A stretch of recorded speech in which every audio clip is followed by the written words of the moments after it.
Dabhoi Vadodara highway પર bulldozer ફર્યું। માર્ગ અને મકાન વિભાગ દ્વારા કુંઢેલાથી વેગા સુધીના દબાણોનો સફાયો, જેમાં મુખ્યત્વે નીચેના વિસ્તારોને આવરી લેવામાં આવ્યા હતા। કુંઢેલા અને ભીલાપુર, રાજલી ક્રોસિંગ, થુવાવી અને અંબાવ, ફરતીપોઈ અને વેગા સ્વેચ્છાએ અને બળપૂર્વક દબાણ હટાવાયા। તંત્રની આ કડક કાર્યવાહીની જાણ થતાં જ કેટલાક સ્થાનિક રહીશો અને વેપારીઓએ પોતાના સ્વેચ્છાએ દબાણો હટાવવાનું શરૂ કરી દીધું। જોકે જે જગ્યાએ દબાણો યથાવત હતા ત્યાં આરએનબી વિભાગે જેસીબી મશીન દ્વારા કાચા પાકા શેડ, ઓટલા અને દુકાનોના વધારાના બાંધકામો તોડી પાડ્યા હતા।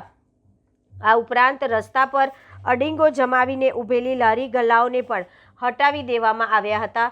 શા માટે લેવાયો આ નિર્ણય? માર્ગ અને મકાન વિભાગના અધિકારીઓના જણાવ્યા અનુસાર આ કાર્યવાહી પાછળ મુખ્ય કારણ નીચે મુજબ છે। અકસ્માતોનું વધતું પ્રમાણ। ડભોઈ વડોદરા રોડ પર છેલ્લા કેટલાય સમયથી ટ્રાફિકનું ભારણ અતિશય વધી ગયું છે। રસ્તા ઉપર દબાણોના કારણે વિઝિબિલિટી ઓછી થતાં અને રસ્તો સાંકડો પડતા અકસ્માતોની સંખ્યામાં વધારો થયો હતો।